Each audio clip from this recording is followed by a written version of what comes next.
Extreme Rules. The only time of the year where this pay-per-view goes extreme. When the WWE, for the first time, it's not really the first time ever, and no, they did not go extreme. But honestly, guys, Extreme Rules is supposed to be the pay-per-view that's like one of the best. It's like, it's usually the best pay-per-view after WrestleMania. If WrestleMania is a crapshoot, then Extreme Rules is awesome. So WrestleMania was awesome, which means this was kind of mediocre. It wasn't horrible at that. I'm not going to say it was bad, because it was not bad. But I will say this. The only extreme thing of the entire pay-per-view was actually seeing Dean Ambrose and Luke Harper go at it, and then somehow mysteriously get in the car and bolt for at least an hour, and then come back to fight it out, only to have Dean Ambrose win. The only problem that I have with that match is the fact that they should have just left it there. Like, they should have actually had cameras follow them all over Chicago and made it feel like a real street fight where they were all over the place, beating each other up, knocking each other into tables. It would have been great to see what happened in the car. But unfortunately, we didn't see that. They were gone for an hour, and then they moved on with another match with the New Day and Cesaro and Tyson Kidd for the tag team champions, tag team championship. And honestly, of course, I don't really care much for New Day, let alone care for that match at all.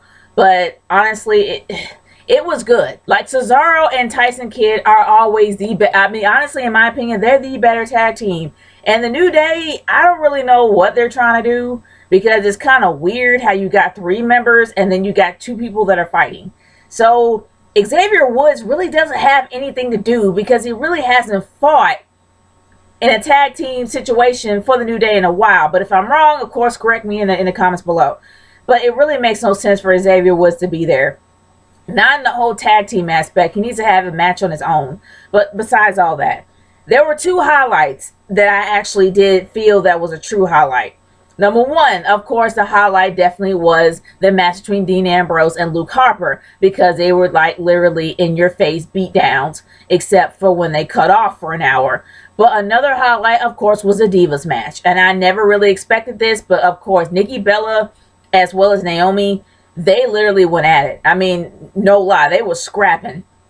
And they really gave each other a run for their money, and they really did give a great Divas match, which really does make me happy, because a lot of people crap on the Divas. But honestly, they gave a great match. You can't hate on that. They did a really good job of what they did, so nobody can hate on them anymore. And I'm kind of happy that Nikki retained, but honestly, I really feel that Naomi is going to probably be Divas champ soon, and she'll be a good heel one.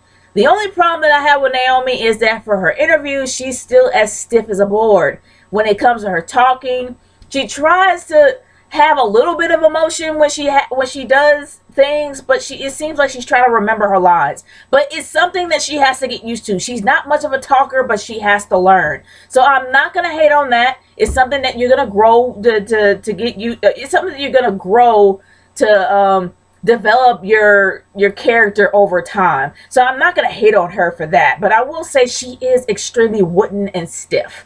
But it's going to be something that she's going to, grow over time. So I'm not going to hate on that. But I love her music. Before, I really didn't like it. But then after listening to it for maybe 2 or 3 times, I started to like it. But her shoes, by far, her shoes are like pretty much the most awesome of the awesome. I love her shoes. And I really hope that they do something with them. They patent them or sell them somehow in the WWE shop, because it's awesome to have those shoes. But she really did create a whole new character of her own. Seeing her on all the leather, great. You go, girl. You heal it up. You go, girl. You look way better than Natalya. Natalya looks like somebody from Thunderdome, but honestly, she looks like she's somebody to be reckoned with. That I'm just saying. But moving on from there, the matches themselves were pretty good. The Rusev match between him and Cena, and the Russian chain match, which really was a 4 corners match. That's pretty much what it was. It was a 4 corners match. And I know that Ivan Koloff did the Russian chain match a long time ago. It was the first time it's televised, blah, blah, blah, blah, blah. But still, it's a 4 corners match.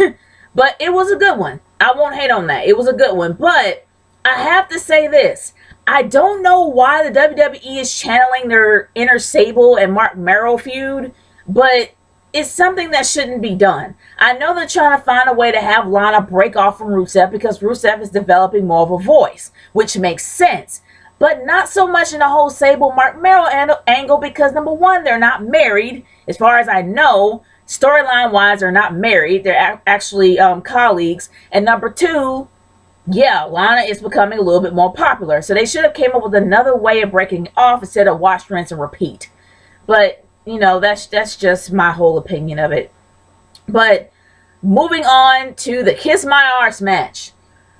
I will say that it wasn't bad. It started off really fast and it started moving a little slow, but then it started moving up again, so it wasn't bad. But the only disappointing thing was the Kiss My Arse part. I guess I kind of expected Sheamus to... usually when you think of Kiss My Arse, you think of Vince McMahon and his whole Kiss My Ass Club. And honestly, it's not that I really wanted them to drop Trout, but it would have been realistic since they came up with this whole angle. I know they're being PG, and they actually use arse instead of ass, but either or, the thing is that if you're gonna make the Kiss My Arse match, go all the way with it. Seriously. Have some underwear on, have one butt cheek in the air, I don't care. If you're gonna do that, make it go all out. Like, come on now. Don't be all wussy about it. Don't be all like a sissy and just half do it. You got to go all the way. But unfortunately, Sheamus did pull a heel move, and he kind of did it on his own, which was okay. And that was a good Sheamus move. So Sheamus kind of saved face when it came to that. Unfortunately, Ziggler's had a face full of Sheamus's arse. That had to be pleasant, especially after a match. But anyway, moving on from there. Okay, here's a match that really could have been better, but it's just the opponents just didn't fit. Now, I'm talking about the last man standing match with Roman Reigns and the Big Show. The only problem that I had with this is this. That they're trying to do a David versus Goliath style match, but the biggest problem that they have at this point is you can't have a David versus Goliath style match with two people who are equally slow. That's the only problem. Roman Reigns is a steady pace type of fighter. He's a brawler, but he moves at a steady pace. He's not that quick. Big Show is pretty agile for a big guy, but he's not that quick either. So put two slow people in a match is like watching two turtles scrap.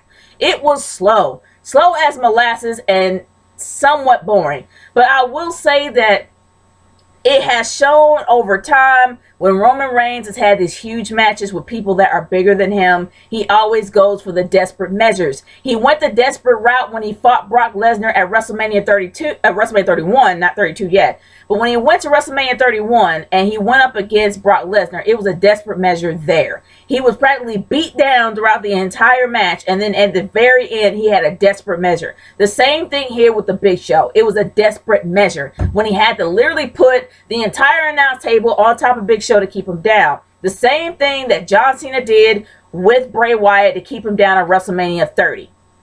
Either or, it doesn't make Roman Reigns look any stronger. It might make him look okay in the eyes of the WWE Universe, but honestly, character-wise, it makes him look weak. This is the second time he had to pull a desperate measure when it comes to beating up the Big Show. He's all talk, but no game. And you really do want to have some game when you're trying to prove yourself to everybody, not only your colleagues, but also people, also the WWE Universe or your fans. If you're trying to prove to them, then you got to do a little bit better than that. But he did what he could. That's how it was. And that's how it ended. Slow as molasses. But let's move on to the main event of the night. Now, I know there were other matches that went on. But there also was the kickoff. I did see the kickoff. The kickoff was pretty much the best kickoff I have seen in years. Seriously, it was. Seeing Wade Barrett, unfortunately, Bad News Barrett could not have the IC Championship match that he was supposed to on the card because Daniel Bryan is currently injured. So he ended up having to fight Neville, and it was a great match for Neville because he gave it his best, as well as Bad News Barrett giving it his best, and it was a great overall match. It was one of the best kickoffs I have seen in a very long time. But moving on from there, to the main event of the night. Now, everything has pretty much been talking more about the U.S. title with Rusev and Cena, and a little bit about the steel cage match. The RKO match was banned, and yeah, you didn't see him do the curb stomp because the curb stomp was banned too. But besides all that, the one thing that I liked about that match was the fact that Randy Orton used the pedigree to try to put him out. I love that part. I love that part. But the ending was indeed typical. Of course, you know, Kane has a little part in it, but either or, I did see the results of Raw before I actually did see the pay-per-view, and the match itself was pretty good. I'm not going to hate on the match at all. It actually was pretty good to watch.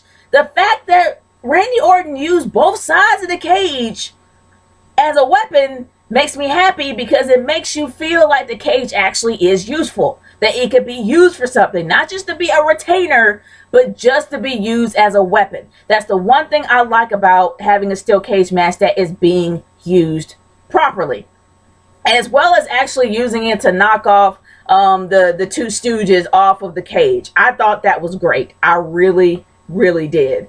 But guys, my overall thoughts of this pay-per-view is this: it did start off a little bit to the meh side, but I'm gonna take that back. It didn't start off to the meh side.